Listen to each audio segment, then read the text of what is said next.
नमस्कार साथियों, उम्मीद करता हूँ आप स्वस्थ होंगे, मस्त होंगे। तो कांग्रेस के समर्थकों को और कांग्रेस के चमचों को आज याद दिला दूं कि आज दिनांक है 25 जून और सन 1975 में आज ही के दिन यानी 25 जून को इंदिरा गांधी ने इमरजेंसी लगाकर देश के लोकतंत्र और संविधान की सरेआम हत्या कर दी थी।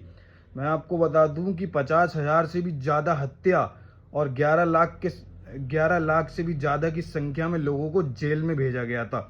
जो उनके विरोध में बोलता था उसको जेल भेज देते थे। सबकी आवाज़ दबा दी गई थी सिर्फ इसलिए, अपनी झूठी शान और शौकत के लिए।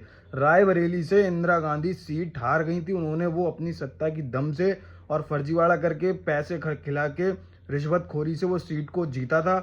वहाँ के प्रशासन को दबा के वो सीट हासिल करी थी, जिसका सुप्रीम कोर्ट और हाई कोर्ट ने खंडन करा और कहा था कि आपने ये सीट फर्जीवाड़े से जीती है और आपको प्रधानमंत्री पद से इस्तीफा देना होगा, क्योंकि आपने पॉलिटिकल रूल्स का उल्लंघन किया है। लेकिन उन्होंने इस इस्तीफे को स्वीकार नहीं किया। उन्होंने और संजय गांधी ने फैसला लिया कि इमरजेंसी लगा देनी चाहिए और रात के 12 बजे, ठीक रात के 12 बजे इमरजेंसी लगा दी गई।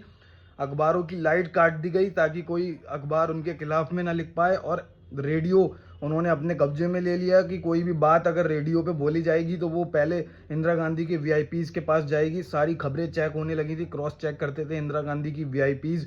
उसके बाद में वो खबर कहीं पोस्ट होती थी, प्रिंट होती थी।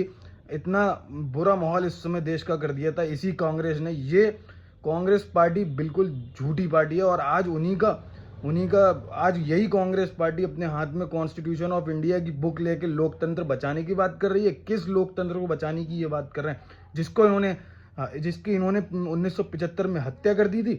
आपको यार बता दूं कि इन्होंने इतना ही नहीं किया था, इमरजेंसी लगाने के बाद में इंदिरा गांधी ने संविधान में भी कई संशोधन किए थे।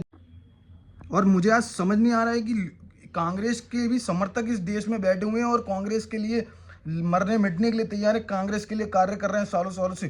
क्या वो भूल गए कि कैसे इन लोगों ने जेल भरी थी? पूरे 11 लाख लोगों से जगह नहीं रह गई थी जेलों में कैदियों को ले जाने के लिए। जो इनके खिलाफ बोलता था उसको उठा के जेल में बंद कर देते, जो इनके खिलाफ लिखने की कोशिश करता था उस अखबार को ये लोग बंद कर देते थे, उसकी लाइट काट दे रहे थे। इतनी हत्याएं करी, सरेआम लोकतंत्र का गला दबाया।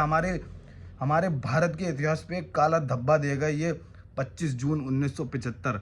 काला धब्बा है ये हमारे भारत के इतिहास पे, जो कांग्रेस द्वारा दिया। बात करते हैं ये लोग कि मोदी डिक्टेटर है, मोदी ये है, मोदी वो। भाई मोदी को जर्मनी से बैठ के एक लड़का बदतमीजी बोल रहा है, कुछ भी बोल रहा है जो मन में आ रहा है। भारत देश में उनको लोग गाली दे रहे हैं। उस समय जब इंदिरा गांधी प्रधानमंत्री थी, कोई एक बंदा आवाज उठाने वाला इन्होंने छोड़ा नहीं था। कोई इनके खिलाफ आवाज उठाता था उसको मिनट से पहले जेल भेज दिया जाता था। और आज लोग कहते हैं कि मोदी डिक्टेटर है। डिक्टेटर मोदी नहीं है, डिक्टेटर पूरी कांग्रेस पार्टी थी।